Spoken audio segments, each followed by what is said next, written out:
there is a function that lets me like see. Oh, hang on, this window's still open.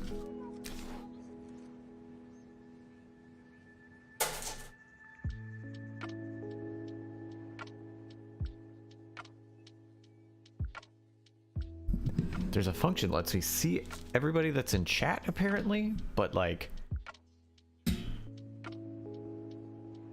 it's not the same number of people that it says are watching. And there's a bunch of names that are just like Nightbot. It's like, well, I guess technically Nightbot's in chat. Doesn't count towards a viewer. And then there's names I don't recognize. I'm like, how are they here? Who's this person? I don't understand.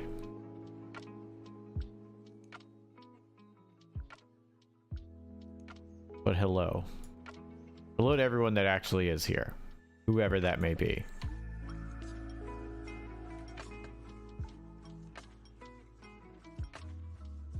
My camera is doing a thing where it is very blown out.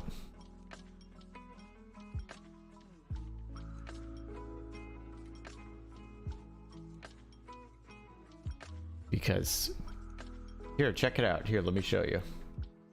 I will be lurking as usual. Cool. Hi, honey money. You wanna see how ghostly white I am? I just spent so long standing in the sun waiting to vote yesterday that this is now what happened. I'm just kidding. I actually went right in. It was like one person in front of me. Voting was very fast yesterday. It was pretty great. But OBS just completely undid everything that I wanted it to do. So it set it back to this. So here I am. Hey, besmirch. Yeah, I glow in the dark. It's a new thing I'm trying out, you know.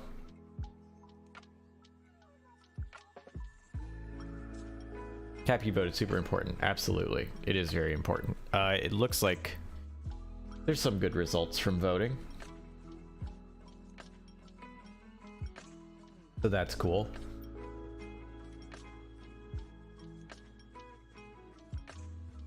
Let's do this thing where I don't glow in the dark. How about that? We just lower that exposure. A couple dupes. Two dupes seems good. Even lower the brightness down a little bit if I want. I think that's okay though.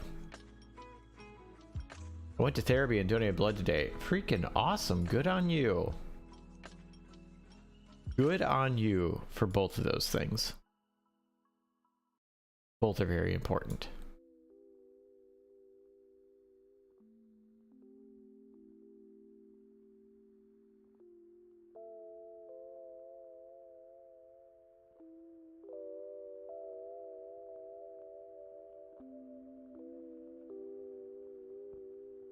I know the two ups or the two carrots are supposed to be eyes, like doing like a ooh thing, but like I always look at them without the underscore as just like double pointing to the thing above you. And for a long time, that's what I thought you were doing. And I was like, man, she really likes this message above hers. I don't know why though. And then I learned that it's the little face without the underscore for the mouth.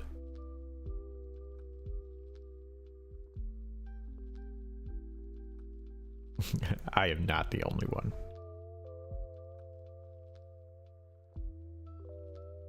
That is true. That's my Slack, don't worry. I'm about to get another message.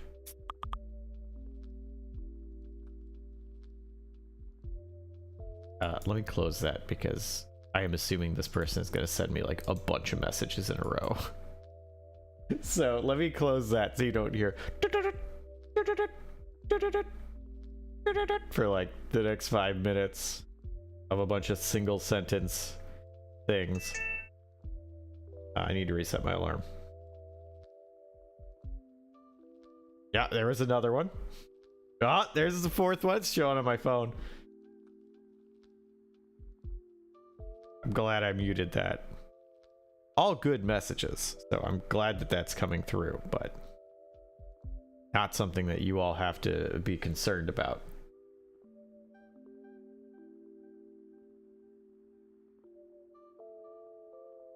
Well, I'm glad that those things happened with you today, Honey Money. I'm assuming it's a good day if those things are happening. Do you get, I know it depends on where you go here in the States. Do you get money for donating blood in Sweden? Because there's some places in the US when you donate blood, they will give you some money. Or when you donate plasma. But not all of them. You get nothing nowadays. Too much blood. It's like yeah, can't. We have so much blood, we don't have to pay you anymore. Or is it something else?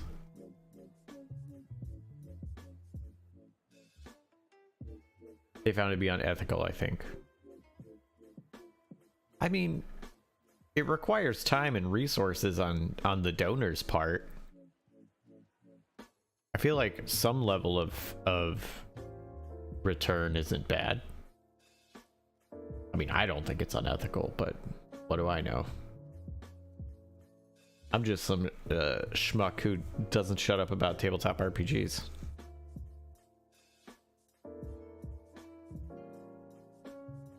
Could have been the cost too. That could be it. All right. Well, it looks like it's just me and you here today, Honey Money. No pressure.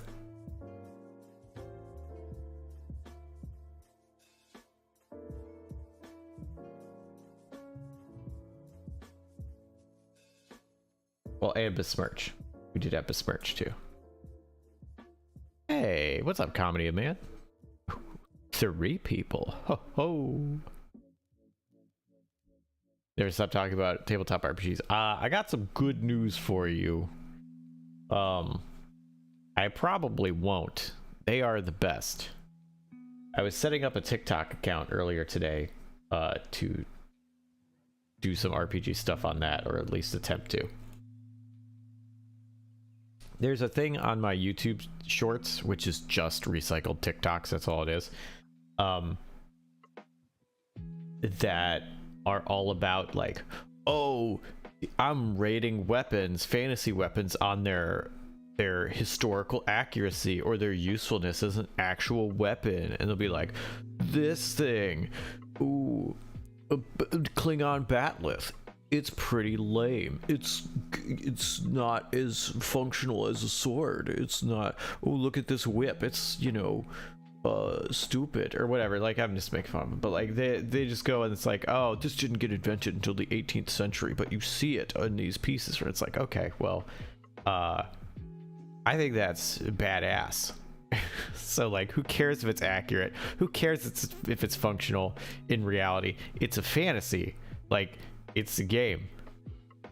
What would be cool to use? So I definitely wanted to do like rating weapons as fun as they could possibly be, and all the stuff you could do with them as like their rule of cool.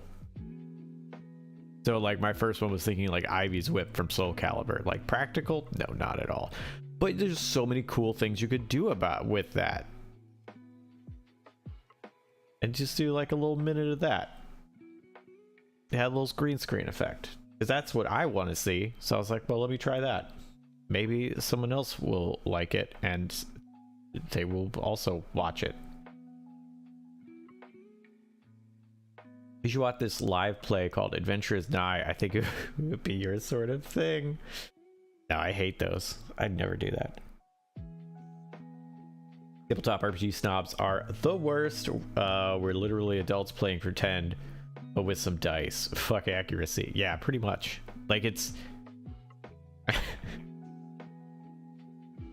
it's, yeah, where there's no, why accurate? Like, why is that the hill people want to die on? Is accuracy. Like,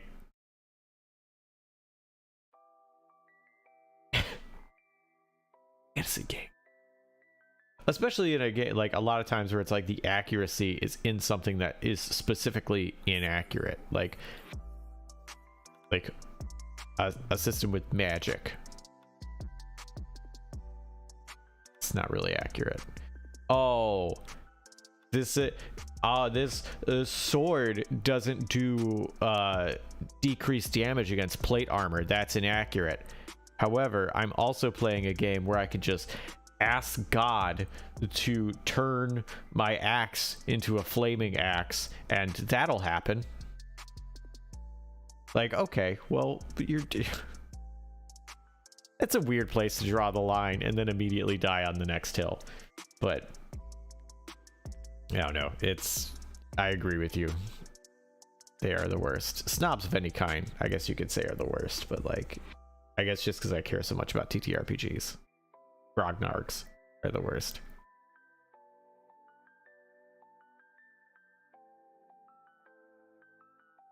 I have a character I've just started, an orc, ex-royal executioner. Ooh. Leviathan the headsman Dreadgrave. Oh, that's a cool name. He has a great axe and a great sword. Both do the same damage, but he has character reasons for both of them, and it's fun. Oh, that is cool, because like axe, like for being an executioner, I would assume. Sword, because they're versatile. I don't know, what's the story for the sword? I assume that's the executioner's story for the axe, but I don't know, there might be a different one. I'm curious what it is. While I wait for you to type that up, I'm going to explain what I'm going to do right now. I want to give myself a time limit and try and crank out 2 characters today. One for different places that we have created. So this flotilla place, this dimension hopping flotilla, I want to make Bjorn, the pirate who has his 2 parents strapped to his chest as babies, and tries to keep them alive so he won't stop existing, or think he'll stop existing. He doesn't know if he actually will. And then we'll work on another character after that. So my plan is to give me like 35-40 minutes, something like that. See what I can do. Write up no more than 1 page, kind of same format as this, so double thing. And qualities will definitely be a part of it, and we're definitely going to pull some qualities from the qualities of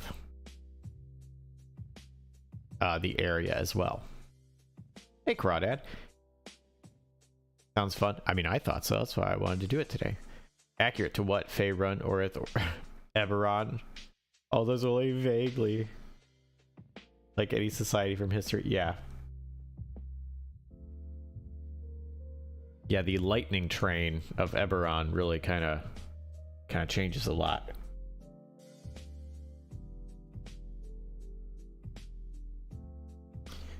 Correct on the axe. The sword is for those he wishes to fight, but not necessarily kill. The axe is reserved for those who are evil and have their lives ended as quickly and painlessly as possible.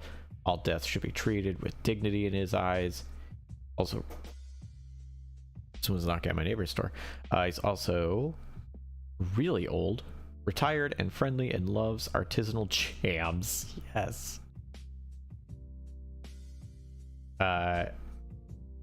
And when his hood and mask goes on, he goes from being friendly old Leviathan to the headsman. Oh, that's a cool character idea. I love a visual change too, like a character indicator of like, this is my mood, or this is what my goal is, or whatever. So that's really cool to have a mask on like that and have it have that purpose.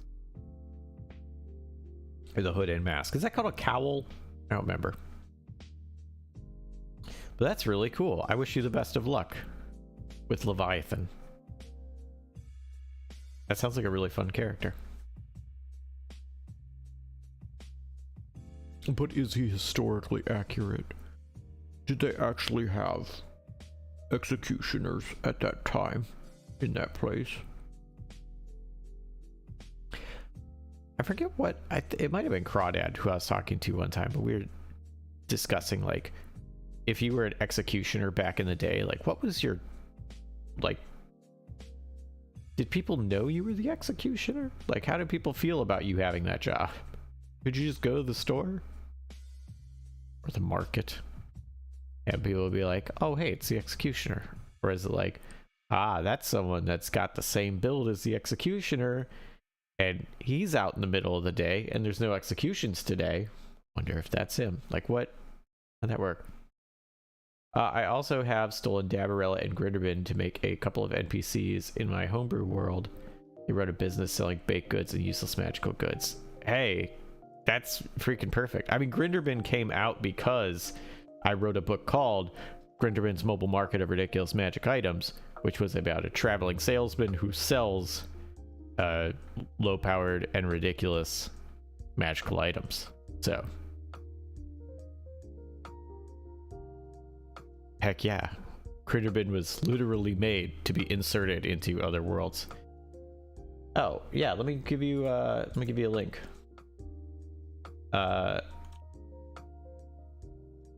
It's on my itch page.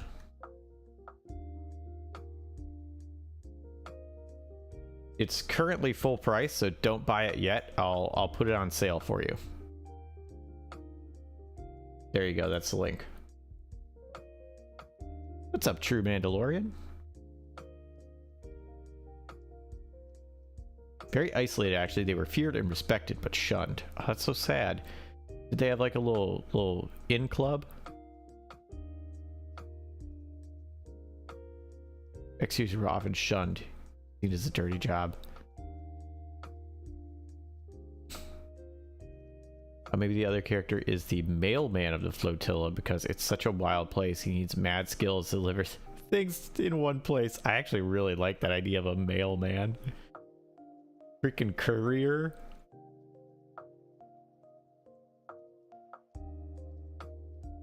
That's pretty funny.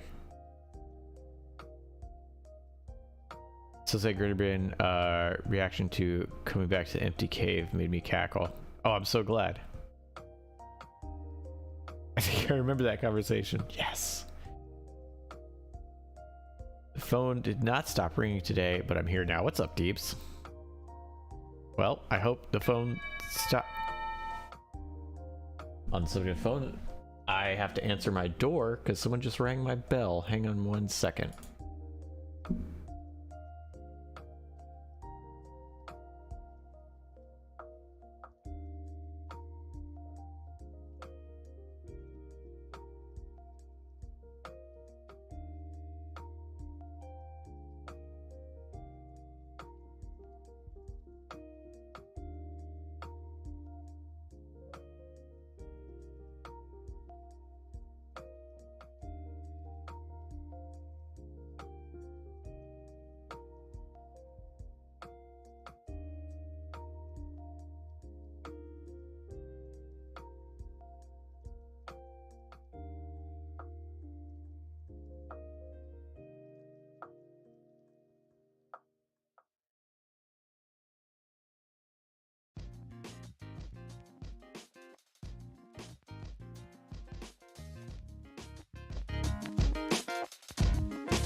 All right. We catch up on chat now.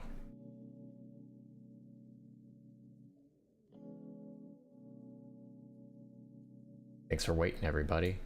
So what happened was earlier today, a little story time. There was I smelled something. It smelled like it was burning, and I was like, "That's weird."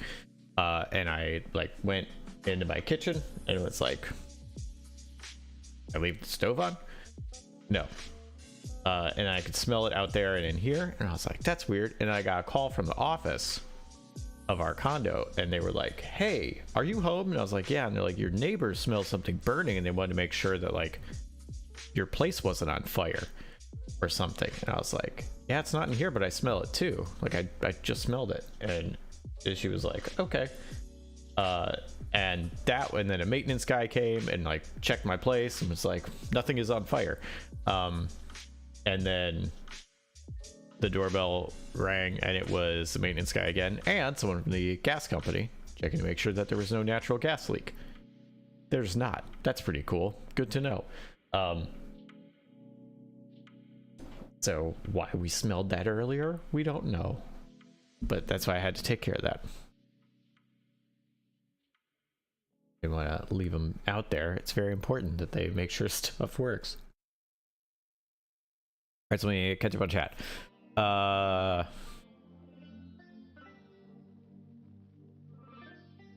One gets 10 candles started, dude. You're a diamond. Thank you so much.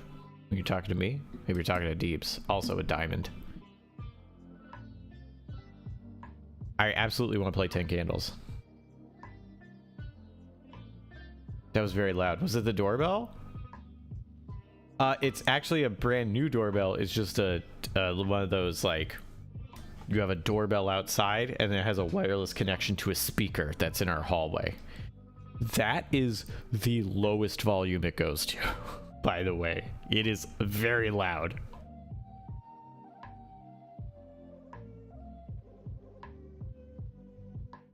I thought it was a Twitch sound. If it'll bring up, because I have the sound floor really high, because that's how people stream, and it drives me a little nuts because I can hear all of my mouth noises, and I don't know how people put up with it. I think I'm going to lower it. But if it picks up a noise, it will raise the volume of it, so that's probably why it sounded so loud to you.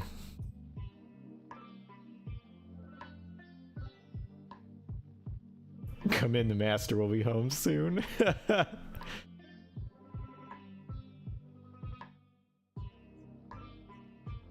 Is that Adam Cole as an elf? Yeah, Norman Reedus. It does look like Norman Reedus to me, I think.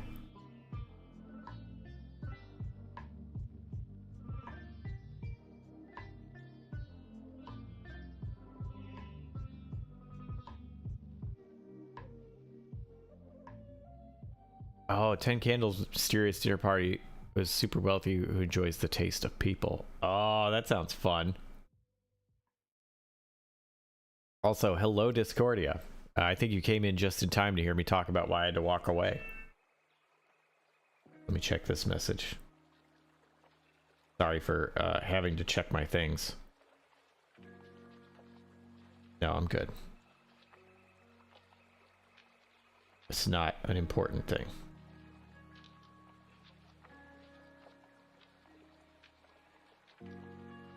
No. Okay, cool. We're good. All right, so here's what I want to do.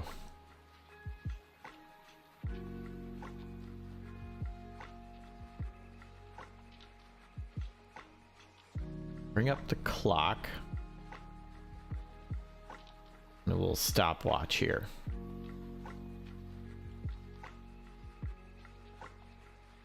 The opposite of eat the rich, you're doing it wrong.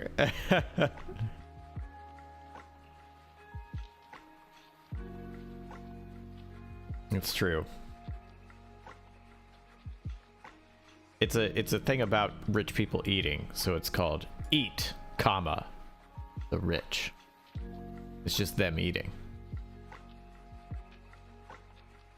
Alright, so here's what I'm thinking. Resize this. Oh, that's me. Look, it's me. Hi. And get this on here. So we can have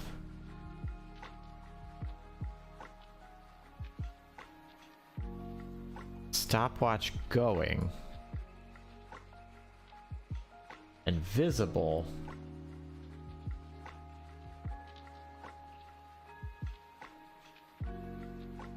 while we do this.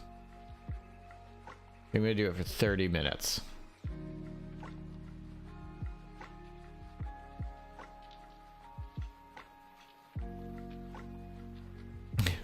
Bugger, not again.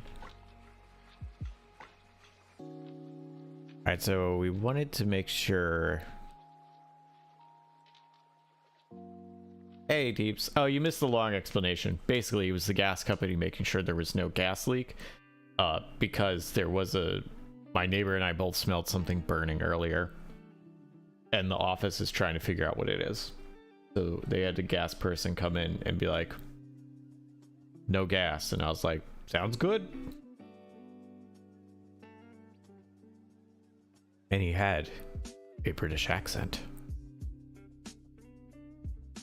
Yeah, not a gas leak. Because it didn't smell like gas, so I wasn't really worried about a gas leak. It smelled like someone like burned some toast. Like it was just a burn smell. But hey, I am always good when I am told there's no gas leak.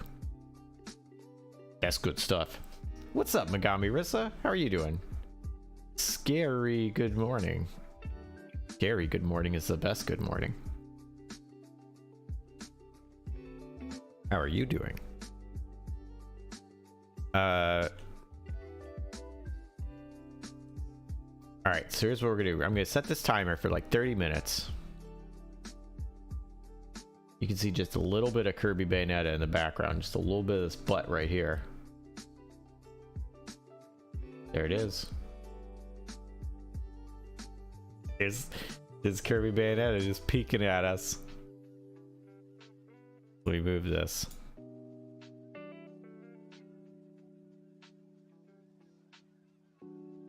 Speed run. There we go. We're gonna have her peeking. I'm gonna shrink this down just a little bit. It's a waste of time, but I think it's funny. I haven't played Bayonetta 3 yet. Actually, I haven't played Bayonetta 2 yet. I have it. I need to play it. Probably on stream. Because that's when I'm playing most of my games aside from Dead by Daylight. Or something I do for a review. Alright, so I'm gonna set this stopwatch. We're gonna go for 30 minutes, and I'm just gonna start plowing away. We're gonna talk about Bjorn. We're gonna make a thing for Bjorn. Alright, keep up on chat. Try and do a little back and forth. And I think it's gonna work out. I think it's gonna be good. Bjorn? Yeah, Bjorn.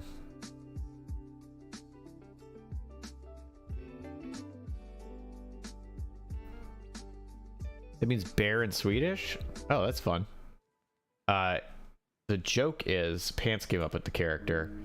It's a person from this flotilla thing where they have their, because cause and effect don't always happen in the same order. So Bjorn has both of his parents strapped to his chest. Because there's a thing called a baby Bjorn. That's that weird strap thing that you hold babies in. I guess it's not a weird strap thing, it's just a strap thing that holds babies.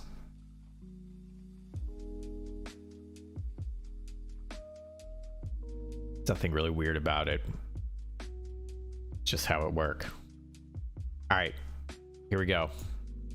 So, start with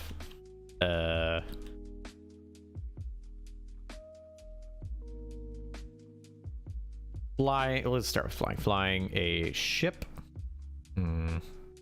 What do we call the ships? Do they have a name?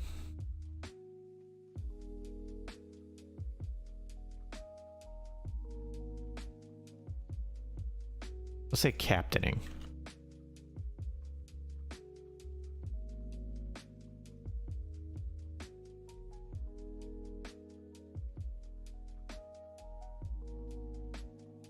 No, let's start with, is terrorizing too big a word to start with? Terrorizing. What about plundering?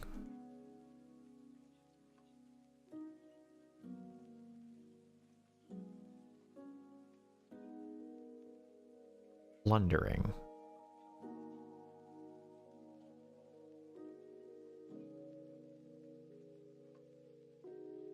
Not all around. Plundering resources around the world.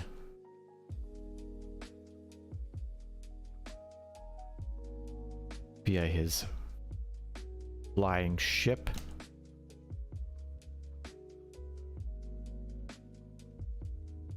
Bjorn and his band of pirates.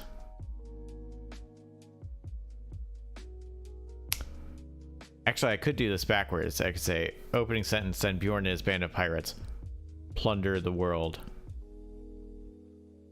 Plunder places around the world.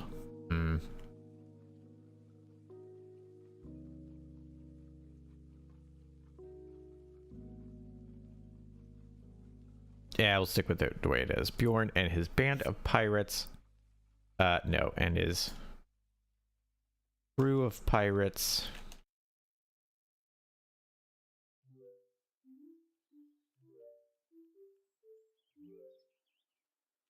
Dive in and bear pirates. Someone on a ship could be a bear.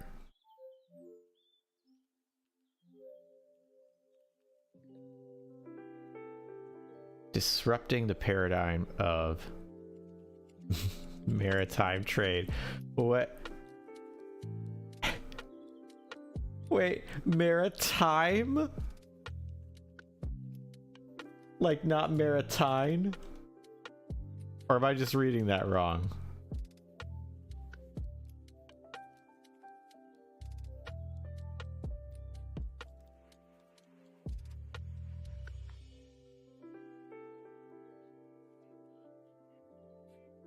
Oh no, maritime. Oh no.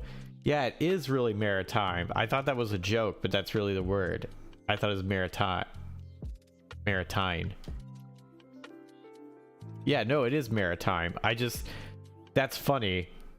So the idea is that they're on a flying ship, so they don't have to do the sea, but also that they're from a place that exists outside of time. Maritime is just an extra funny word to use. But they're flying, so I can't use maritime. But boy howdy, I wish I could. That's a great word. Disrupting.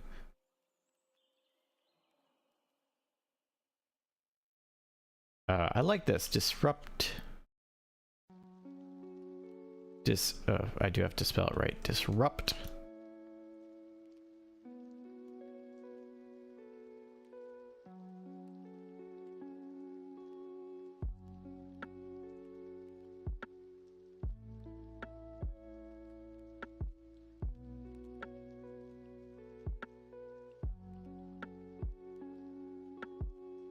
And plunder resources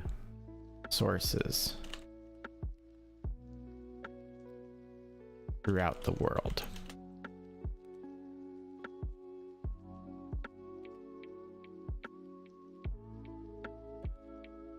While their ship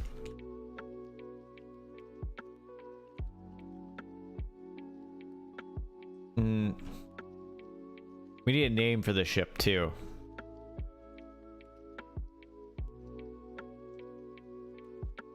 Exist out, can only fly outside of what did we call it? Wasn't the flow, the tide?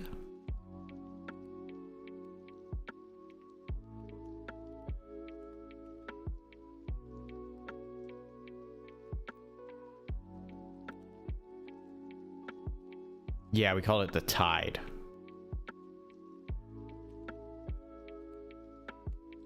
I believe. Outside. Well, the ship can only fly outside of the tide. for a limited time. It's incredible speed and maneuverability in the air. Oh, let's spell that right.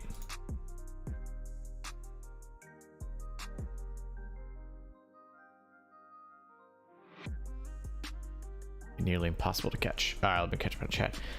The Edge Dancer. Oh, I like that.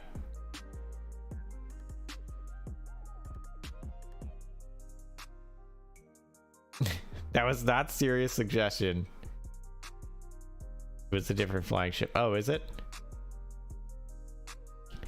Tempest Fugit equals time flies. That's pretty funny. The ship could be Airbjorn. Oh no. Oh, I love that. Oh gosh, how hammy do I want to make this? I love Airbjorn.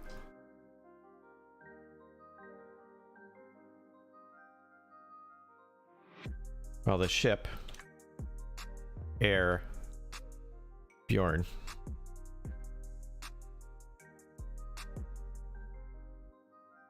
Actually, I don't think we need to italicize it if it's a single word in bracket.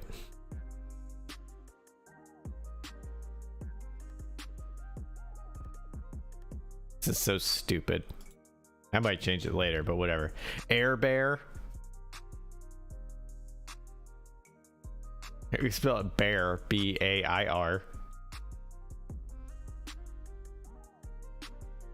But air. That actually just sounds like how Sookie Stackhouse would say the word bear. But air. Bill. Bill, there's a bear.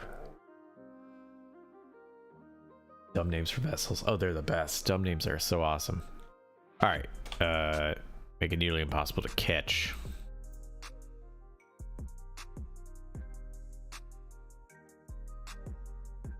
I'm doing pretty well today, Splinter Fiction. Hello to you too. Just coming in here with some hot suggestions. All right. So here's crew of pirates. So let's check. Bjorn and his crew of pirates disrupt the paradigm of trade and plunder resources throughout the world. While their ship, Airbjorn, can only fly outside of the tide, can only exist. No, we already say.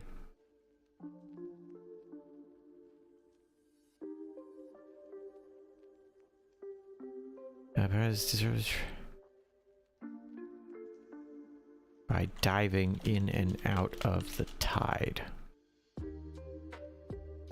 Disrupt the paradigm of trade and plunder.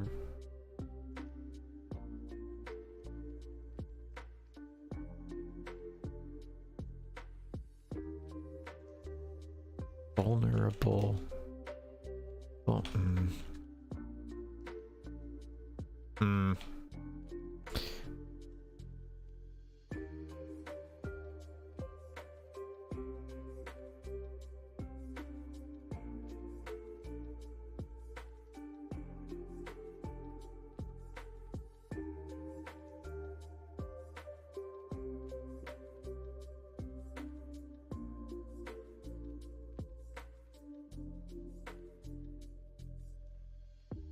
allowing them to appear.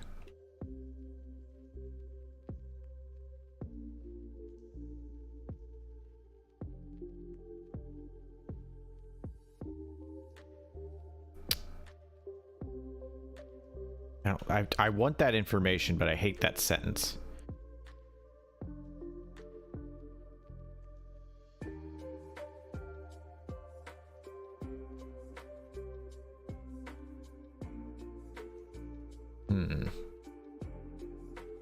When leaving the tide,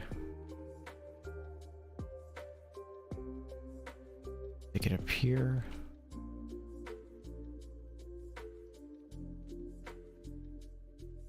They could appear they can enter the world. Enter into any part of the world. Well, their ship, Airbjorn, can only fly outside the tide for a limited time. Its incredible speed, maneuverability.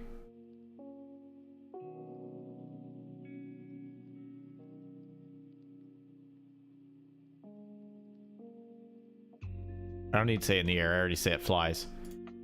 That's why that was in there. Maneuverability make it nearly impossible to catch. All right, so now we got a little bit about. I need indention 2.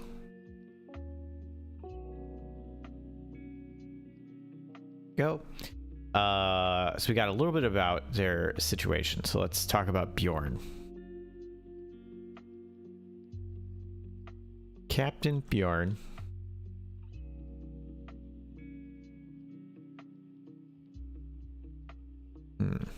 Let's say born and raised. Nah, not born and raised.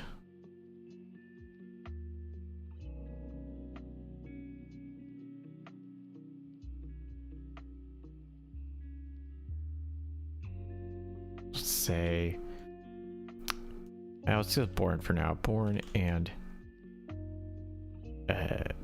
forged. Forged makes it sound like he's not gonna be a person. Let's say born in here for now. West Philadelphia, born and raised, yeah.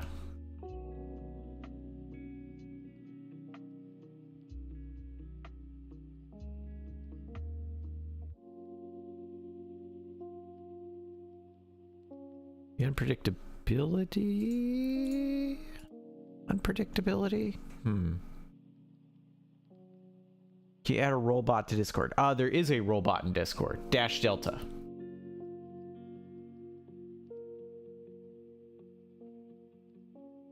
Which just had a thing change. How to roll. It used to be Dash R. Dude, is it /R?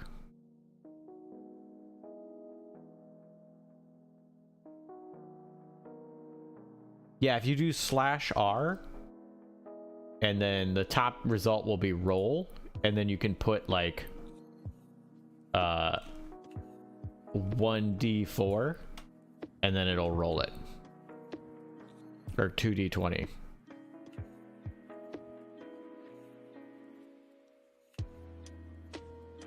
Yeah, it used to be -R. I don't know why they changed it, but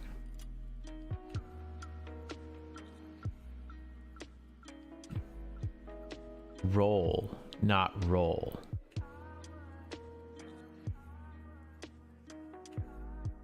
Wait, now I'm confused. Oh, roll. Robot.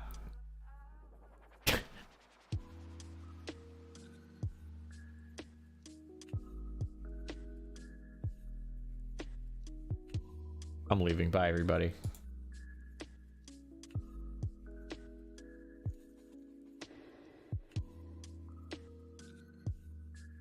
All right, I'm back, everybody. I don't know if there's a robot set up. That would be a good thing to actually set up, though. Because, yeah, so when people are, like, playing a game, or, yeah, it's like save state. We could set one up. Not right now, but yeah. Although I have to spell roll correctly. Hey, Salvador, how are you doing? Good morning to you too.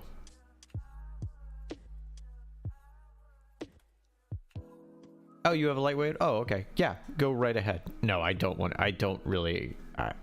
The fancy stuff just doesn't do it for me. I like simple. I just want to be like, this thing works, and be like, cool, there it is.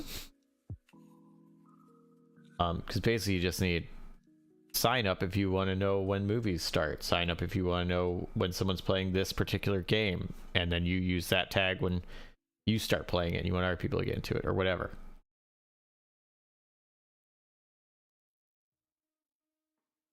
Because I know, yeah, there's some other Discords that are like, oh, well, there was, you know, something that's like, hey, if you're GM, you get this role, and then people are looking for GMs, they'll at you, or they'll at GMs, and then they'll alert you. So yeah, if you got one, that would be great. All right, now that I'm done embarrassing myself, I'm going to start this timer again. I'm just gonna say forged in the unpredictability of here for now. Oh my gosh, what is this? Pause. What is this absolute mammoth of a break? Did I do that? What? What? Why is one... There we go. Okay. Uh-oh. I did something wrong. I need... Oh, first line. That's why I did it wrong. Okay. There we go. Okay. We're good now. Fixed.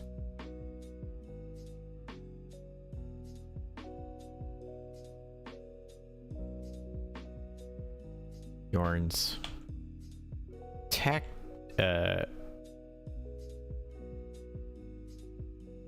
ooh, I have to mention he's a sky pirate though.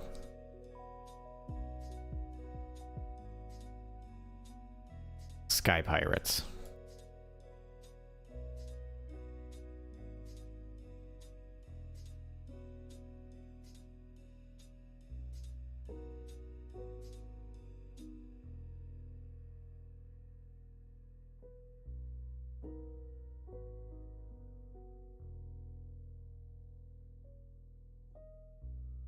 That's a dumb sentence, but I don't care. I'm leaving it for now. I need that information out there.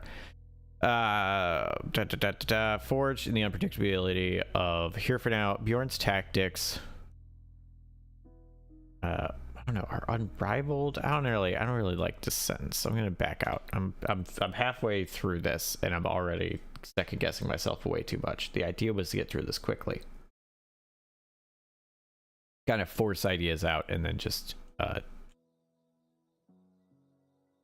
be able to edit them later. So what do we need to know about Bjorn? So let's say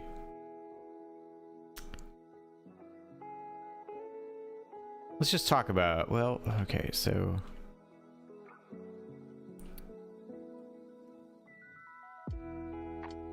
due to laws in the tide banning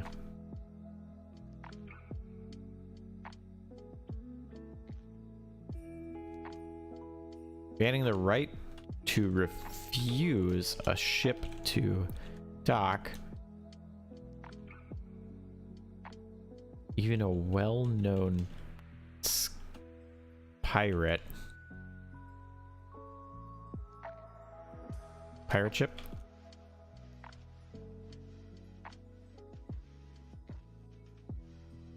can always find refuge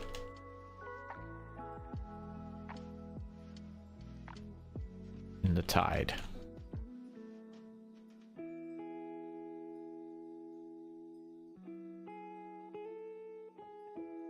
I think we had changed where this was.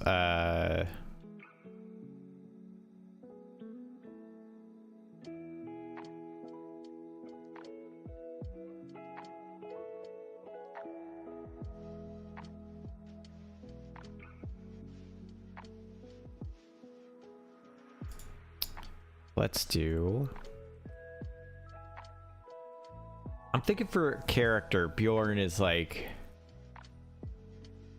I want to have a level of compassion for Bjorn.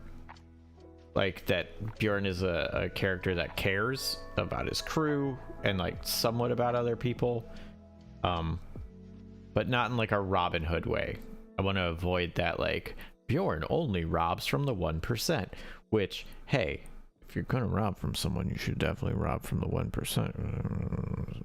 But that's something I kind of want to avoid with this character, and go for something else to add a little more of a human element to that. I'm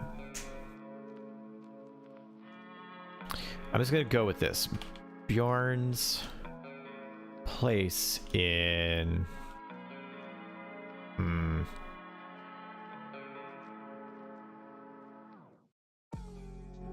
let's say Bjorn's existence is precarious.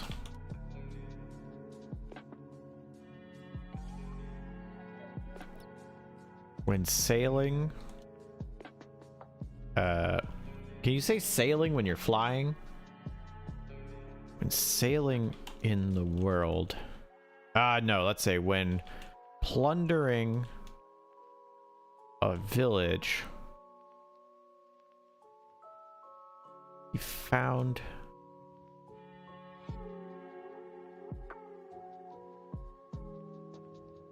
two children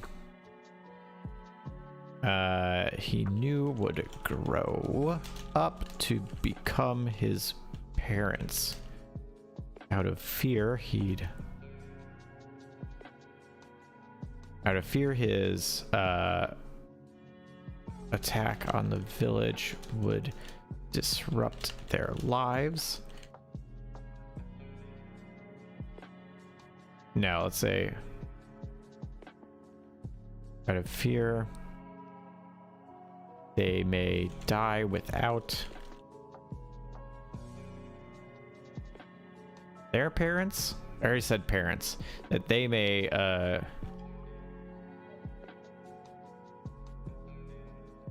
he left them, or I say babies, because I want these to be like babies. Out of fear they may die if he left them.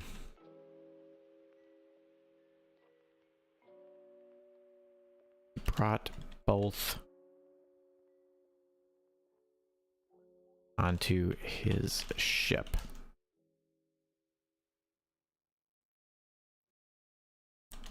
Now,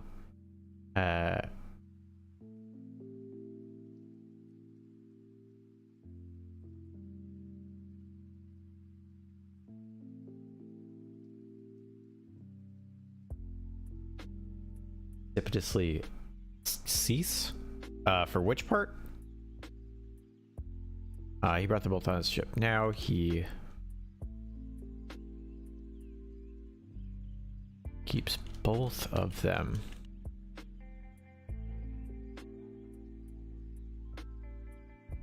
strapped to his chest.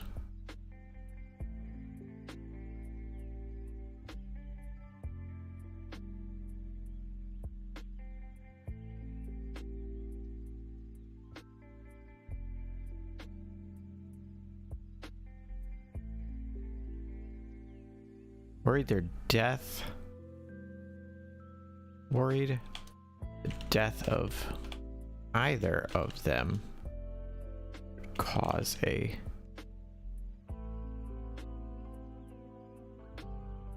temporal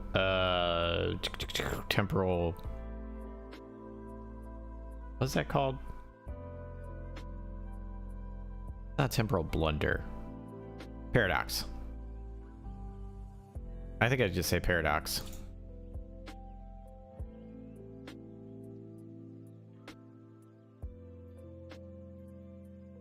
And would remove him from existence. Anomaly. Ooh, that's good too.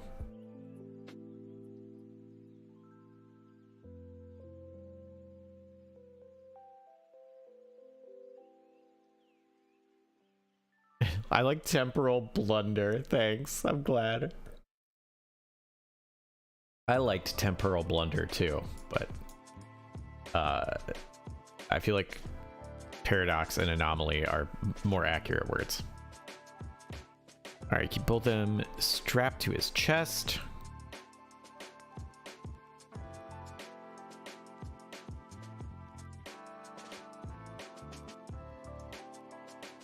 both of his infant parents strapped to his chest.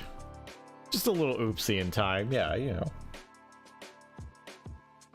Not all things that happen in time have to, like, end the world or cause an infinite paradox. Like, some things just like, yeah, it's a little whoopsie. Oh, did we invent the toaster a few years too early because of this thing we did? It's not that big a deal. Temporal kerfuffle.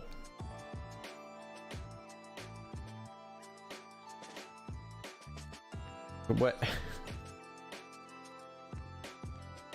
What's that? What's, shoot, this is our word, that I'm thinking of that starts with the "k" sound for time. But I'm blanking on it. Now he keeps both of his infant parents strapped to his chest.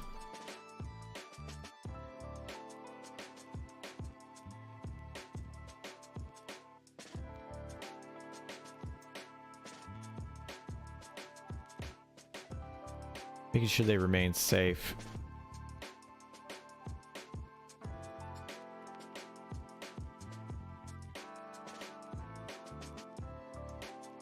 Sure they remain safe, so we can continue to exist. I feel like that's just kind of repeating what the last sentence was. Worry the death of either of them would... Okay, let's read it. Bjorn's existence is precarious.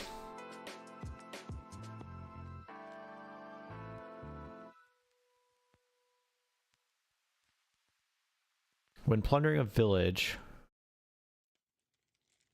he found 2 babies. I'm gonna say learned. He learned would grow up to become his parents. Out of fear they may die if he left them, he brought them both onto his ship.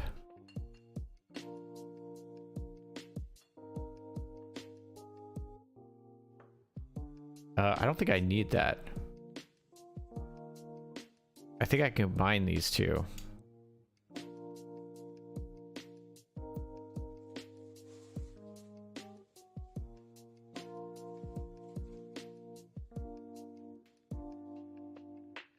Out of fear, they may die if he left them.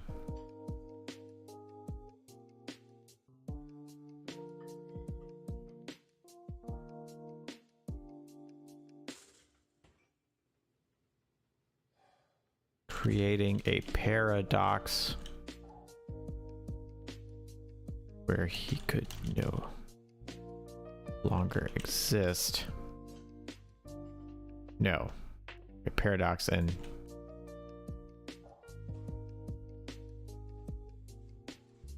remove him from existence.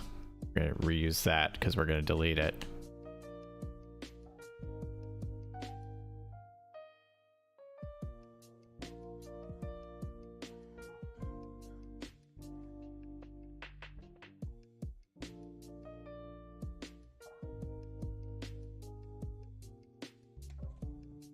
Okay, out of fear they may die if he left them, creating a paradox and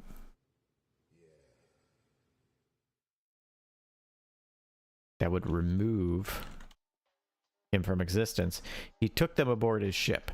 Now he keeps both of his infant parents strapped to his chest.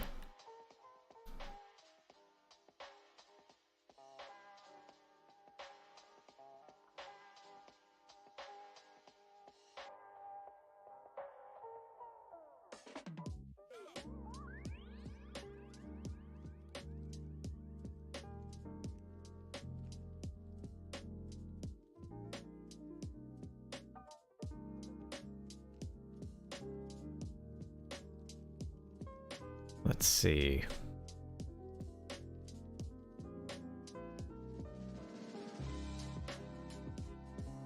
I think this is going to be a sentence that'll come after, but I need to tie them together. I don't know why this has a big gap in it.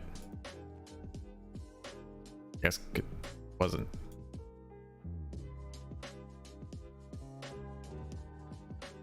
There we go. That wasn't set to 0 for whatever reason. Probably my fault. Oh, I only got like 2 minutes left. But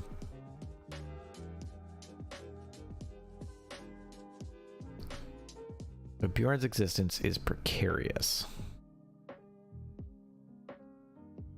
When plundering a village, he found 2 babies he learned would grow up to become his parents.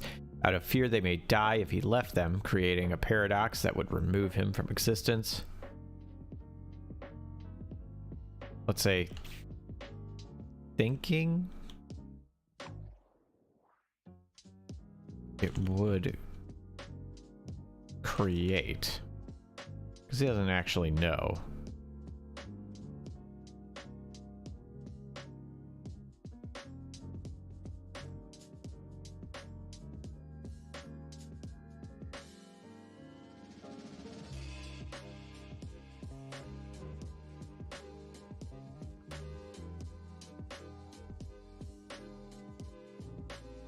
Now he keeps both of his infant parents strapped to his chest,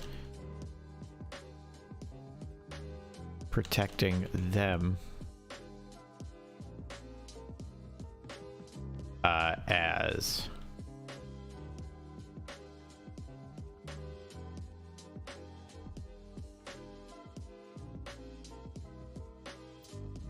he would his own life. Oh, bot setup. Thank you, honey money. If you want to send me, if you want to just DM me a little thing about like how to set up stuff, I'll add a thing to the rules channel about how people can set up like how they can get set up for things and what are the available options of like, oh, I want to be a part of this group. So like if we had like a tabletop RPG group where it's like, you know, it auto tags that and says, hey, I'm thinking about running a game. It's like, oh, I know I want to join that group. So if you want to send me that literature, that would be cool. All right, we're at 30 minutes. I'm going to keep going. No, I'm not.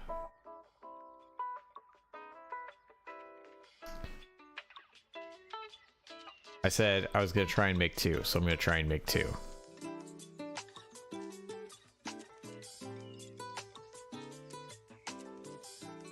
If this is how far I got in 30 minutes, well, doggone it, I guess that's how far I got in 30 minutes.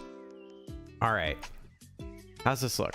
Bjorn and his crew of sky pirates disrupt the paradigm of trade throughout the world, since leaving the tide allows them to appear anywhere. No.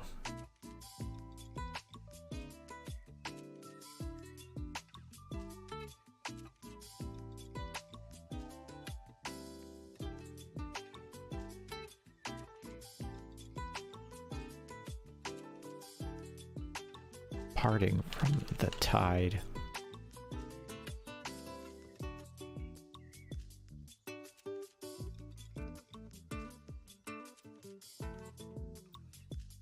Parting from the tide allows them to oh man. I can't do that right now. But I know I need that information.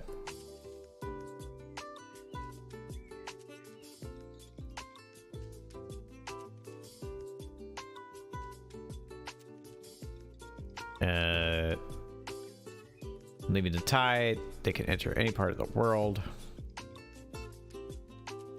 While their ship, Airbjorn, can only fly outside the tide for a limited time, its incredible speed and maneuverability. Its incredible speed, maneuverability, and seasoned crew of 25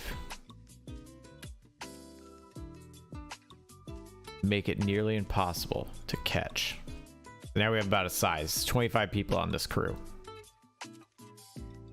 Is that a big ship? How big of a ship do you need for 25? 25 might be too many. What if it's like 20? Does it need to be a round number? What if it's like 17 or 22? by making it nearly impossible to catch. Bjorn's existence is precarious. When plundering a village, he found 2 babies he learned would grow up to become his parents. Out of fear they may die if he left them. Thinking it would create a paradox that would remove him from existence, he took them aboard his ship. Now he keeps both of his infant parents strapped to his chest, protecting them as he would his own life. Heading off to go run some 5e. Loved the stream, and I hope the rest of it goes well. I'll pick up the book as soon as I get paid this month. Hey, thanks, Comedy Mad. I will put the book on sale specifically for you, so you can pick it up for a lower price. If for some reason it's not on sale when you go to buy it, bother me. It means I forgot, and I'll put it on sale and be like, here you go. Thanks for wanting to pick it up. It also has an adventure specifically for introducing people to Grinderbin, but you can use that as an adventure, like with Dabarilla and Grinderbin. It's like a, oh, here's the thing, or like, oh yeah, we know Grinderbin, here's an adventure with it. And then it has a whole bunch of items for you to use as well. You need to put it on sale. I got support with content creators. I mean, hey, there's a thing that you can tip with, so if you want to pay full price while it's on sale, just tip the difference, and if not, enjoy the sale. I am very happy to provide something that gives you fun in games and in life. Like, that's, I mean, that's like the, I mean, yes, getting paid is nice, absolutely, and like, I don't want to undersell how important getting paid for work is, but like, it is also extremely important for me to like get work out to people, and that is very exciting. So enjoy it.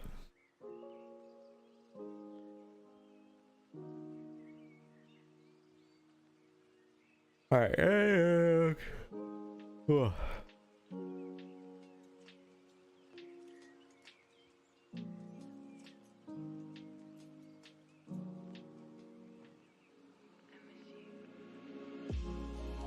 Let's say Bjorn's disposition has softened. Let's say once a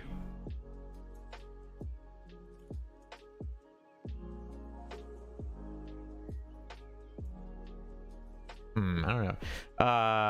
Jessica Lee's OnlyFans. It's no nudity, just discussing how low magic items whilst dressed as a mushroom. Sounds great. I like that idea.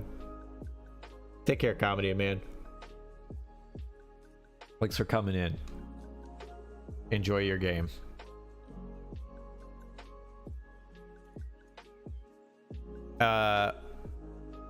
Say once, like, after discovering, after, let's say, adopting,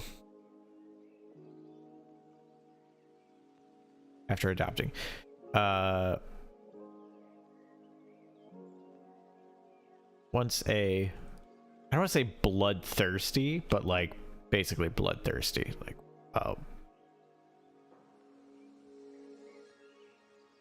once a terror of the skies, Bjorn's disposition has softened after adopting his parents.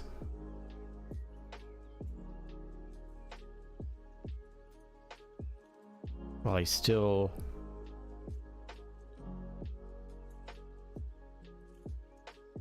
uses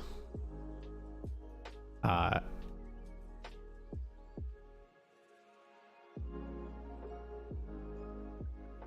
abilities of his ship, say flying ship, to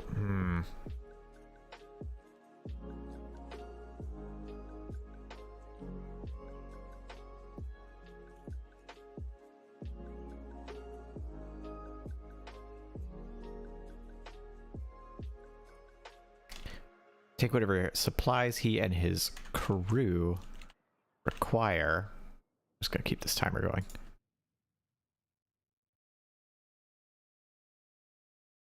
Oh, sorry to have much to contribute today. It's been a busy few weeks, so I'm not totally briefed on what this place is, and on top of that, my brain is deep in the fog today. Oh, it's okay, Deeps. So remember that place that we made, the flotilla that it rides around in the tide that exists between dimensions and space-time? We are making a single character for it. In this case, Bjorn, the sky pirate that has his infant parents strapped to his chest. So just a little breakdown of like a little character breakdown of Bjorn, so someone could be like, oh, here's a character from this place. Which I realize might mean I can't stop thinking about D&D, but really it means that focusing is hard. Yeah, focusing is hard, it's true.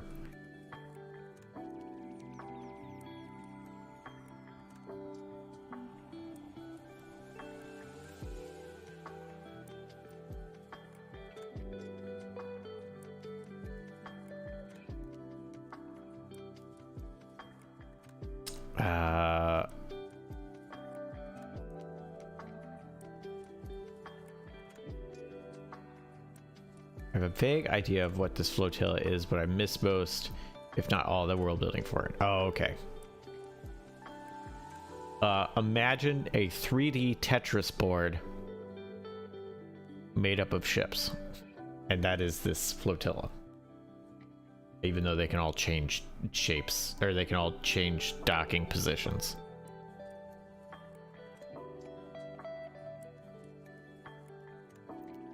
So it's like a constantly ever-changing connection of ships that float around in the tide and can exist in a place where like effect can happen before cause sometimes, or cause and effect can have a massive delay between the two.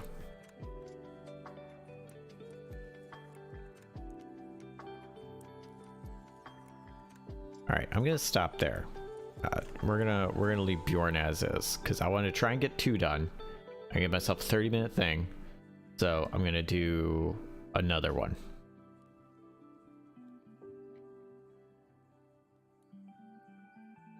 But first, I have to use the restroom, so I'll be right back.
Turn this music back down.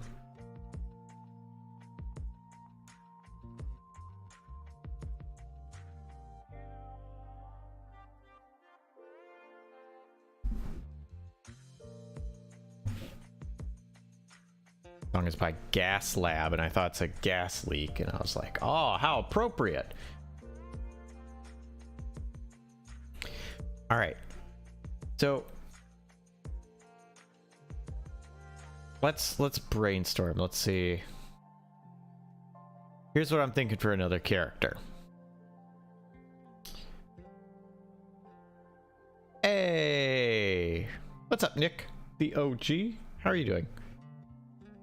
So we gotta think of a character. So what was the last one we did? We did the muddy place.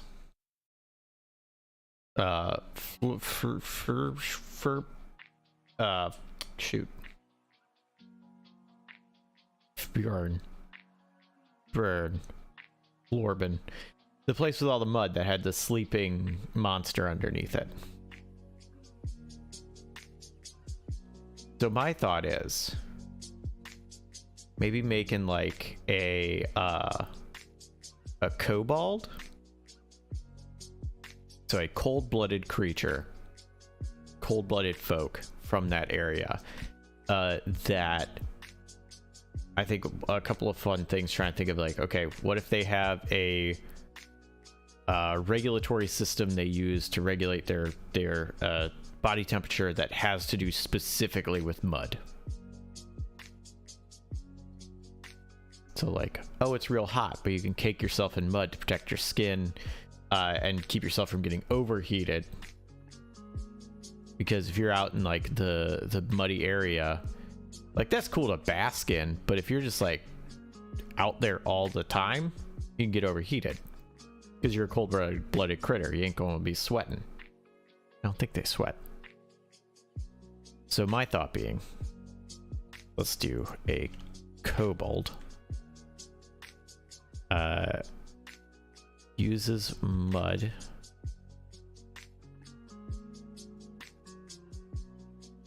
Uses mud to keep from overheating. And I want to think of some other uses for mud. Maybe magic using is always fun. Starts humming the hippopotamus song again. What's the hippopotamus song?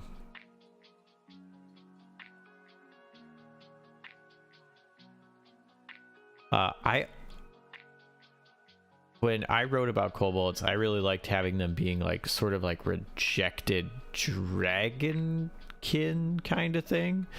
So like they had kind of, gotta make sure this isn't important. 1 second.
There we go.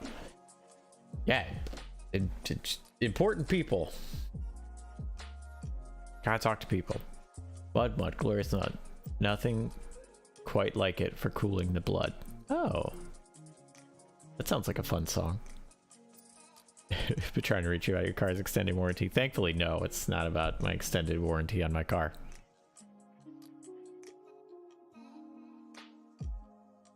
Huh.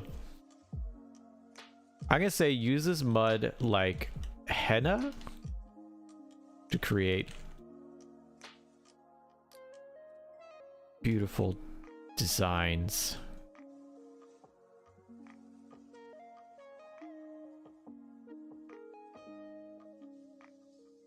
Temporary. So like they use mud on themselves, but they do it in like a, you know, an artistic fashion. So we're going to say very artistic.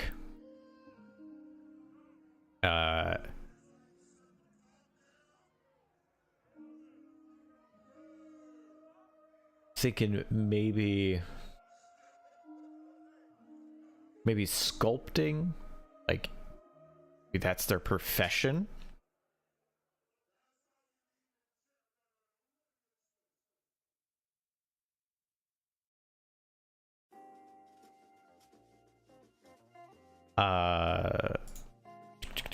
Get this on the same side. Oh, I don't need all this to be all the way over. There we go. I'm not super familiar with your world you built, but did you mention there was a beast in the mud? Perhaps that beast's present leaves a light trace of magic in the mud, so the kobold makes pottery with it and used for amplifying potions. Ooh, I like that idea. The beast does have some level of like metaphysical or magical abilities because it does eat dreams as part of its diet.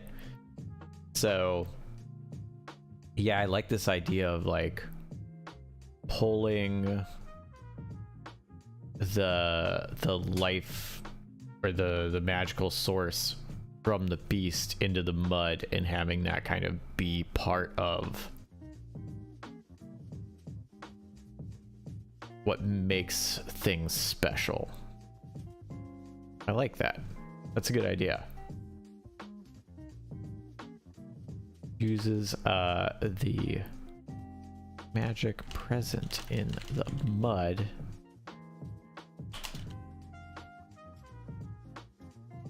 shape and influence their creations.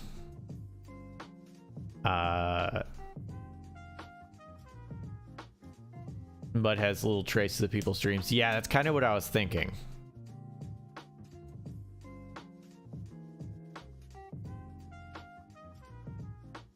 So like if you have something like you make a thing and it's influenced by the dream, so someone, you know, had a dream about whatever, that'll take shape in the creation. What about if we're using mud, what about rather than potions, what if you have like salves? So like rather than something like you drink, it's like something you put on you. So like a healing thing, or like, you know, it's I'm gonna put this mark of it's harder to hit you.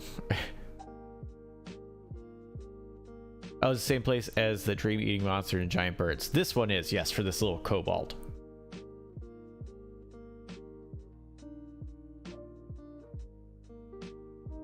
Okay. Make salves to aid others, and each one has a piece of a dream. Use the salves, like I say, from mud. Each one has a piece of a dream that enters the mind of the user. Yeah, so it's like you're getting a little potential memory from someone, because the dreams are siphoned out of the people when it goes to the monster. So like you're getting a piece of someone's dream that they never actually dreamt, that they did dream, but they have no like recollection of. So as they were dreaming, it was pulled from them So you know now something about this person that even they don't know.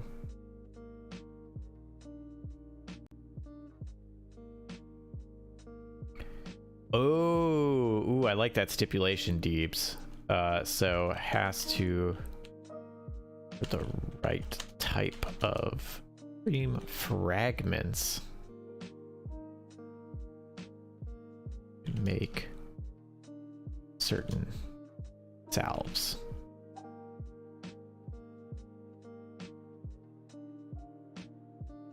Yeah, so it's like if you have a dream about, you know, being caught or escaping or something like that, like then that can be used for a salve to like boost your mobility, or a dream about, you know, something to do with restitution or healing can be used to help heal. You can't just be like, yeah, this mud will do. Or mending. So let's say, so dreams. So dream fragments about mending or reuniting can be used for healing.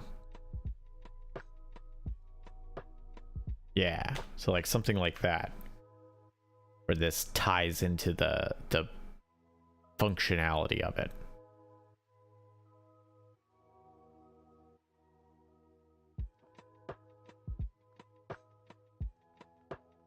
Let's say is very short and fears grave clay and drowning. So like when you're short, it's much easier to drown in fast sinking mud. You just go way less of you to cover.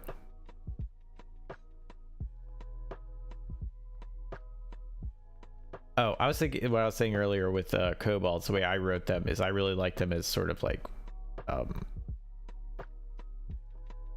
kind of not rejected children of dragons, but like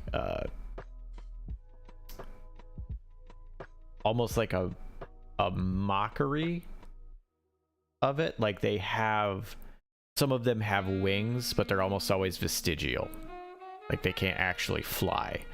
That they have these, you know, draconic forms, but they're, you know, they're shrunken, you know, they're so tiny in comparison.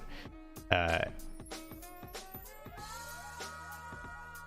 they have, you know, bioluminescent scales, or just luminescent scales, you know, that look pretty but don't really offer much protection, and they've actually just, you know, made them more of a target. Kind of like that. So like everything has like the majesty or presence of a dragon but lacks the sort of force and like goodness that comes with it. Hey, good news everybody, it looks like all of the follow bots, or most of the follow bots that followed us 2 weeks ago, are gone, because we're back down to 430 followers, and I think I was at 420 something. So I'm shocked they stuck around for like a week. We're back now to my proper numbers.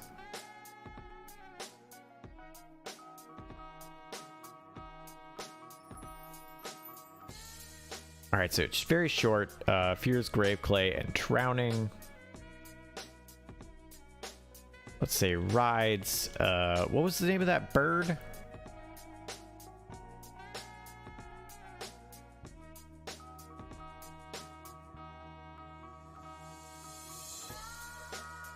Rides bird when traveling.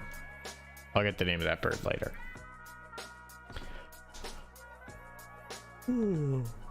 That makes sense. If you're a little guy and you're walking around in deep mud, ride a bird that can not sink in mud very quickly.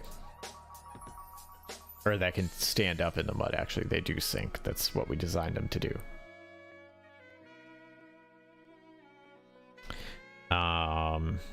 Okay, so maybe they don't need to be a sculptor. As a hobby. Should the sculptor, I feel like they are artistic, but should the sculpting be a hobby and the making salves be their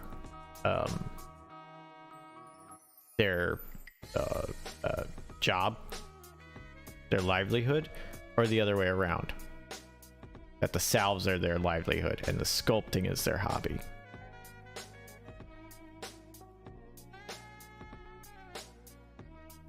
All right, so they make salves from the mud to aid others.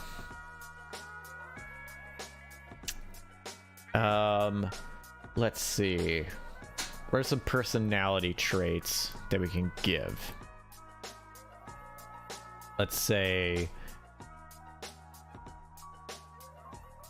I always default to like they're a kind person because I just like making nice people.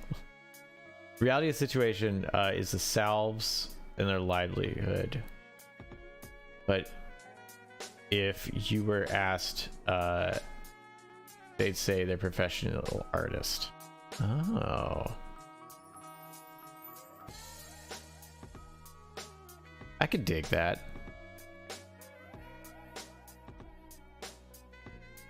So like, yeah, making salves is what they do, but they don't necessarily want everybody to know that up front. Because when you tell somebody you're a podiatrist, they're going to ask all about their podias. Because they know that about you now. Kind of like sometimes when I tell people I write, and they just very much want to talk to me about the book they want to write. Like, that's fair. It was like, this person's like, I'm a sculptor. Not people's feet. No, just their podias.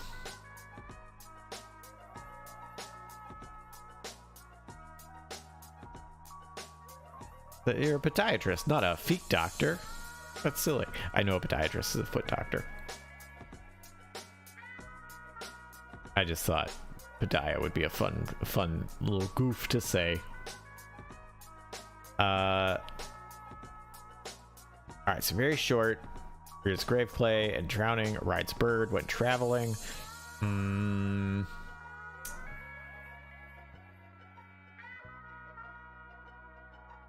gonna say,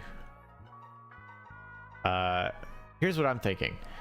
I'm thinking they have a fear of the beast beneath the mud, because they've interacted with a lot of these dreams that the beast has eaten through the mud. You're making these salves, you're making these sculptures, you're doing this henna work, and I'm thinking that this little kobold fears what the beast is doing with all that information, or like what it's doing with those dreams. Like, what possible goal does the thing have, and that makes it worried. That makes our little kobold worried. And the range of information, like it's a non-discriminate amount of information. So it's like people's dreams that are, you know, hopeful and lovely and about reuniting or about possibility, but also their dreams about hate and fear and doing harm and revenge.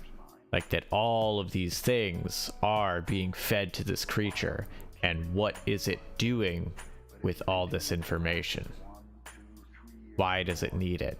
Does it even truly understand what it's eating?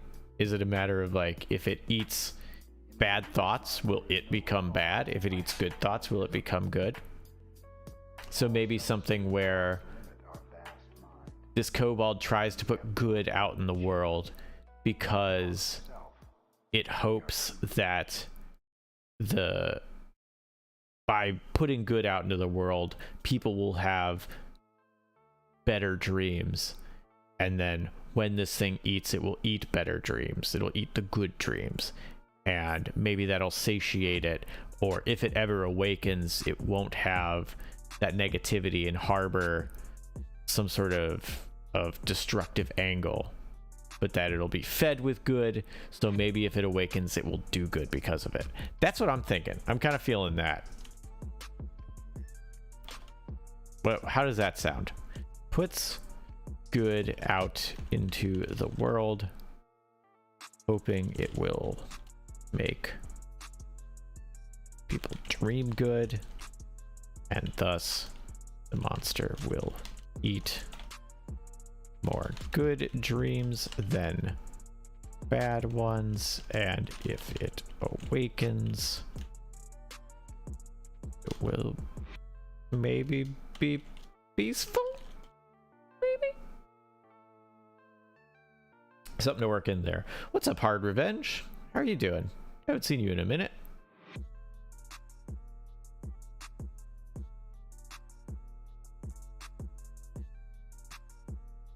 Ooh. Excuse me, I'm out of water. No, I've already had to get up to answer the phone, to answer the door, to use the bathroom. I don't want to get up for water again. Or I don't want to have to get up again for water. So I'm just going to be parched for the next 12 minutes. I got an overdraft from my bank because my last... Because of the last Nick likes poo-poo dodo.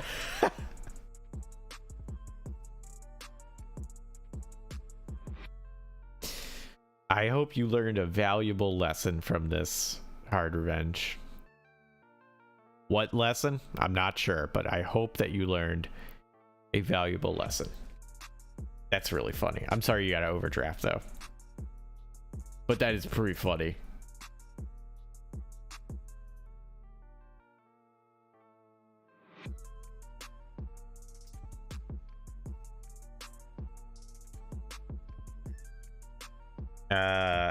So let's say it wants to put good out into the world, but what would make this little kobold not want to do good?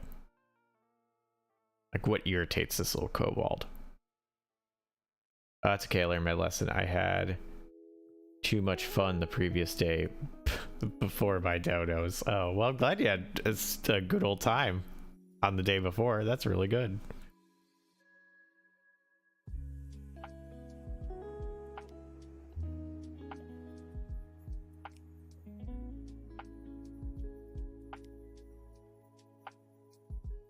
Okay, dream good things. All right, we got this kobold that wants to do good, is artistic, makes salves.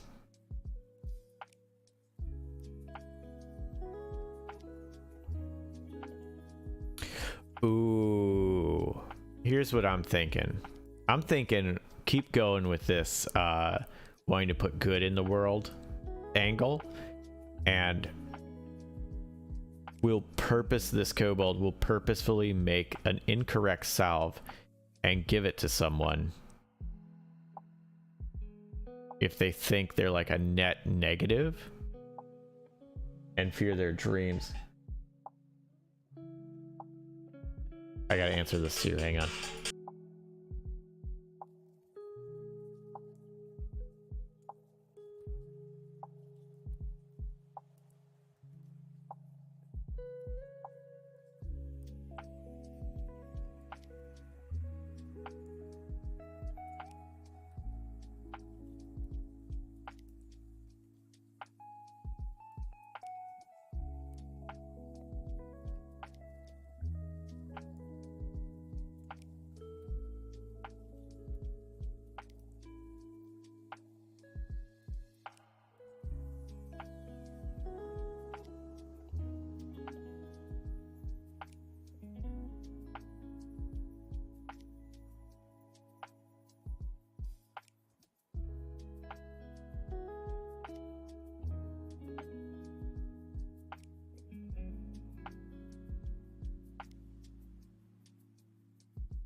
All right. While I was talking to that person, I had an idea. So, here's what I'm thinking. They will, if someone is too negative, they'll, poison's the wrong word, they will taint their salve to make it so the person will no longer dream at all. This has lasting mental damage on the person, but Kobold doesn't know that.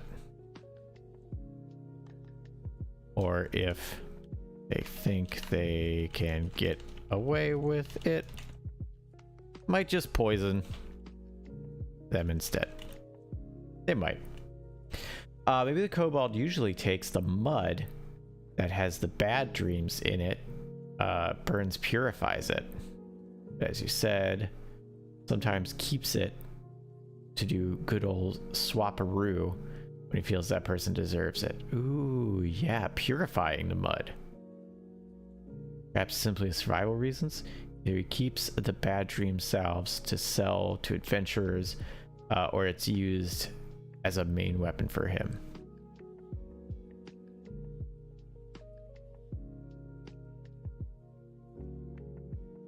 I like this. Let's say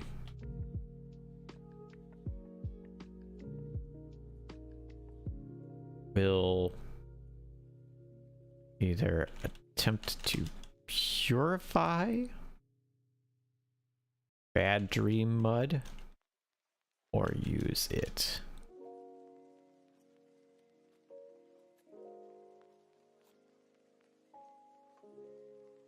Thought I heard something. Or use it for offensive abilities.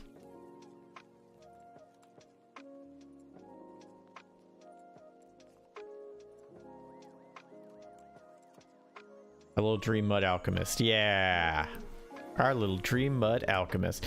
What I probably should have done for Bjorn was do this, have a set amount of time of this, and then try to write that into a sentence like this. Maybe that's what I'll do for next time. I like our little dream mud alchemist.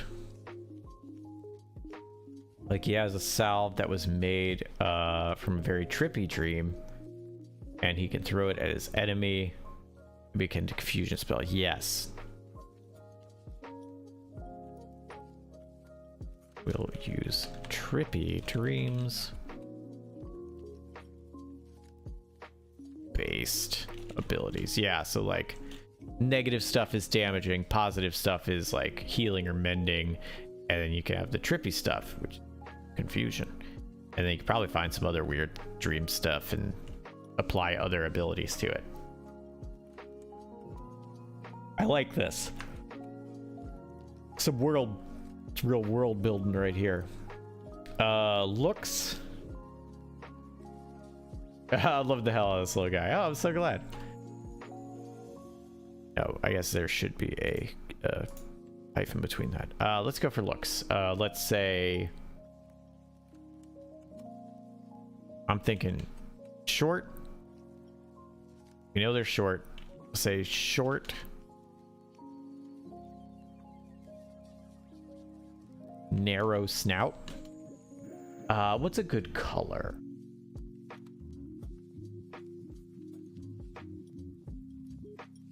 I'm thinking maybe like really bright, kind of what I was mentioning earlier, like really bright scales, and the mud doubles as a sort of defensive thing where they're like, oh no, I'm too bright, gotta tone this down.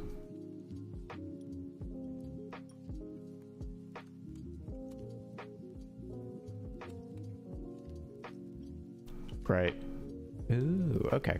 Let's see. Bright orange scales. I like it. Probably work well with the mud too.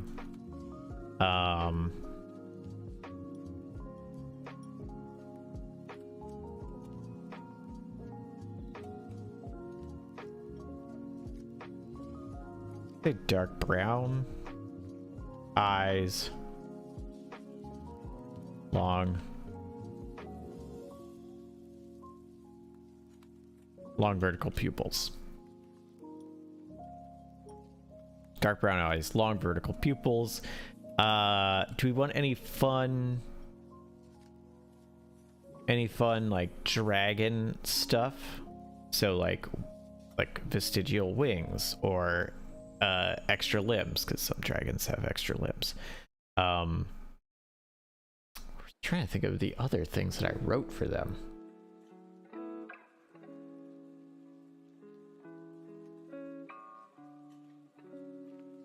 I'm gonna pull up. Where's my? I gotta.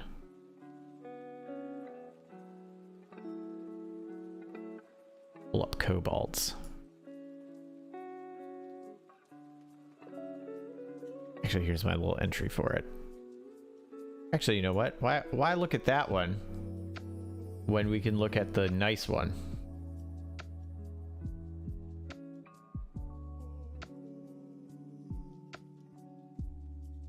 Let me actually bring up the file and then you can see like that it looks pretty.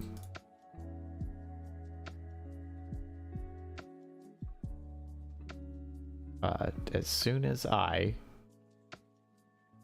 figure out where it is.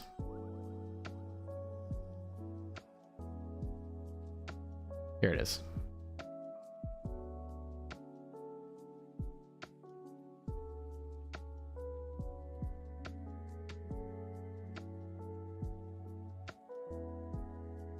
That's the right one.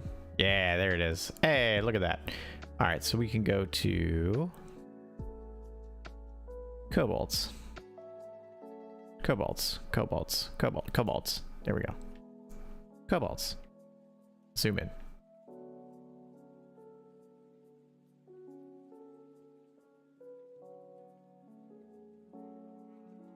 So physicality, let's see, height. So dragon-like weapons on their tails, like a Thagomizer, bony club. Ooh, poisonous stinger, spines or quills. I like the idea of a quilled tail.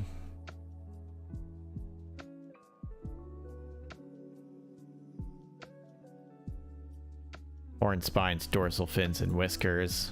Yep.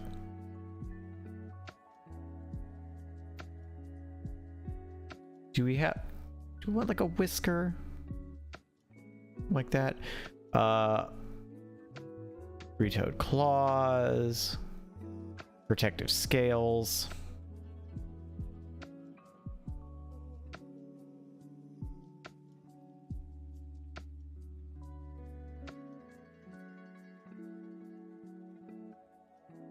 Oh yeah, kobolds' large eyes aid them when seeing in the dark, but also make hiding their emotions difficult. I thought that was a fun thing. It's got such big expressive eyes, you can't hide it. It's just like most kobolds have a pair, 2 to 4 pairs of vestigial malformed wings.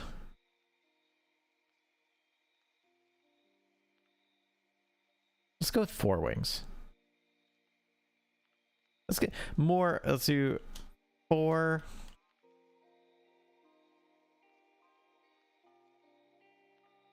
Four wings. Not.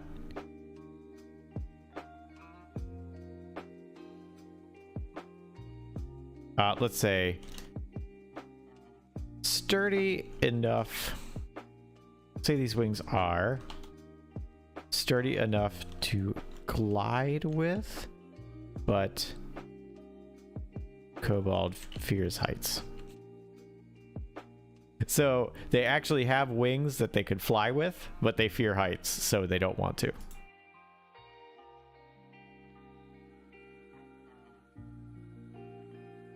Alright, draconic heritage, possess qualities, so same qualities. These can include breath weapons, projecting an aura that invokes powerful emotions or produces other effects, or astounding senses.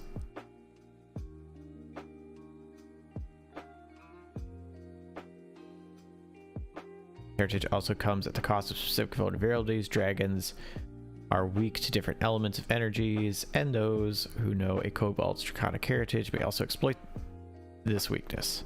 Kobold's connection to dragons go further back than recorded history, leaving much of their origin a mystery. Okay, blood of dragons.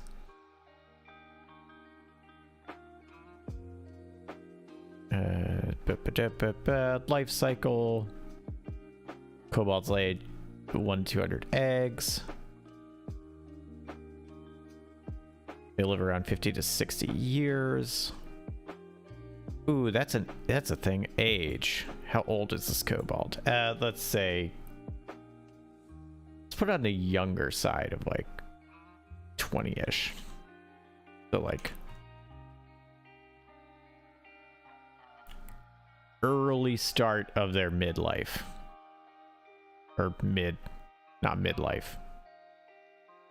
If they live 50, 60 years, that would be like if their life is divided into 3 parts, the early part of the second part.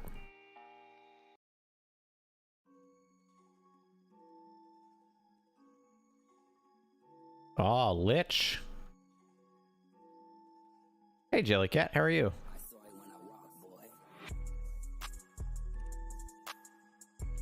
Hey, P Phoenix. I haven't seen you in the hottest of minutes. How are you doing? How are things today? Mostly good. I'm actually just finishing up. We're just writing about some characters. And we made a kobold that lives in an area that's like covered in mud, and uses the mud to do like henna work on themselves, but as a means of like thermoregulation, because you're out in the hot sun and it's a cold-blooded creature.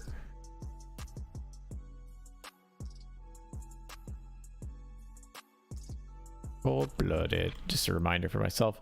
And they also do like sculptures and stuff with the mud, but then they're like an alchemist, and they use the mud to make salves. And this is also a place where there's a beast underneath the mud that eats the dreams of people, and so part of those dreams leach out into the mud, and depending on what dream memory or dream fragment that mud has affects what kind of magic and thing they can produce with that mud. We love it. And yeah, it's been a while. Full-time jobs can be exhausting. Yeah, they can. I took a promotion to management, so it's extra work, but I get paid so well. I get paid well, so oh, okay. Hey, worth it. That sounds amazing. Thank you. I'm so glad. But yeah, every Wednesday, actually, from 2 hours ago to now, I do RPG Help Desk, which is all about RPG stuff. Sometimes I have people on and we talk about stuff. Sometimes I answer questions. Sometimes we do world building. Today was world building. We're making characters. I'm good, and you? Yay! I'm good too, Salvador. About to end, but still really good. I'm right in the middle of your workday. Yeah. I may have to, I don't know, I feel like I need to do more, like pick a day during the week and do something in the evening other than Thursdays. But yeah, I usually do stuff during the day. So if you aren't watching stuff while you're at work, because I know some people do that, have it on. Hopefully it's a comfort to them. Then yeah, it's right in the middle of the work day for most people. Well, I'm randomly off today. Oh, well. Enjoy your day off. I'm glad that the job is going well for you. Split fixes and watching while I'm working. Yep. Deep, same thing. Yeah. Retail, that's fair. Out there walking 3 to 5 miles a day. Well, good job getting your steps in. That's a good thing to do. For your health.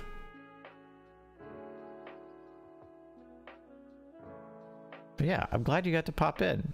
Sorry that it's like literally I am now leaving, but like I'm still glad you're here.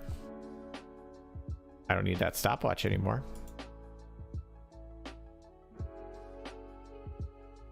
I slept in, so it's fine. Nice. I want to say hi. Well, thank you. I'm glad you said hi. I hope things are going well for you. Because I haven't seen you in a while, but you're a cool person. I also gotta say I raid B on the regular, and I know B because of you, so thank you.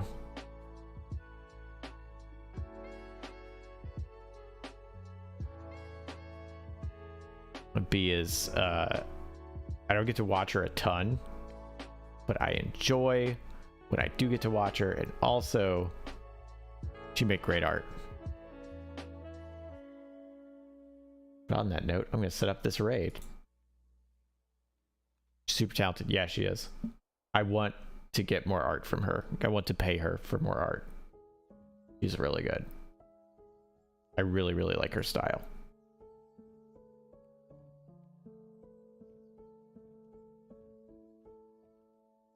All right, I've set up a raid. We're gonna raid Mendari.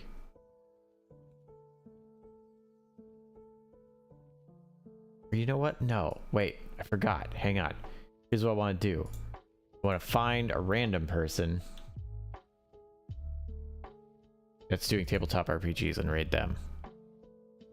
This was a lot of fun. Writer's block has been killing me lately, and I feel like this has helped me a bit. Well, good. I'm so glad.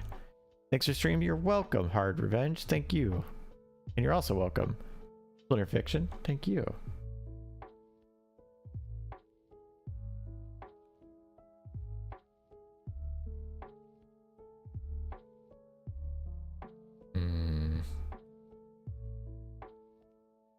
Raid.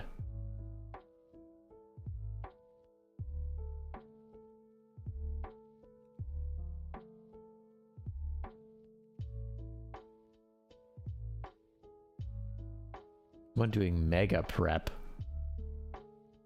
I don't know if no, that's Polish. We're gonna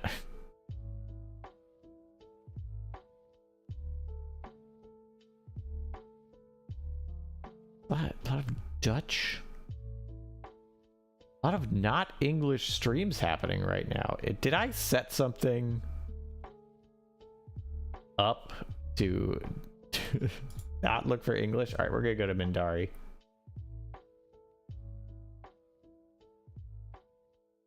Because I'm gonna have to sift through some stuff. It was not as easy as when I was like, let's raid someone who's playing Silent Hill, and that was really easy to do. This is like gonna be way more. It's like, cool, okay, oh I'm gonna gosh, it unmuted her. I wanted to have that open so when it shows up I can actually be in chat and see it. All right, thanks everybody. This was awesome. I may end up streaming a bit more today at some point, maybe. I have some editing to do. I might do that instead of streaming, or I might do something more this weekend. I don't know, because streaming is fun. I'll probably actually, I'm probably being too ambitious that I'm going to stream again today because, well, aside from get Jesse to the Greek on The Escapist tonight, that's there. So Phoenix, I will be streaming tonight at 9 Eastern. I think that's 8 Central. I don't remember if you're Central or not, but wherever you are, 9 Eastern. So apply that. Over on The Escapist YouTube and Twitch channel, Casey and I will be streaming Get Jesse the Greek, where I get to learn about Greek mythology while playing God of War, the original one, because I don't know anything about Greek mythology. Thank you, Deebs. Oh, it's gonna raid. Hopefully I'll see you tonight and around, and if not, well, I hope you really enjoy whatever you're doing. Bye.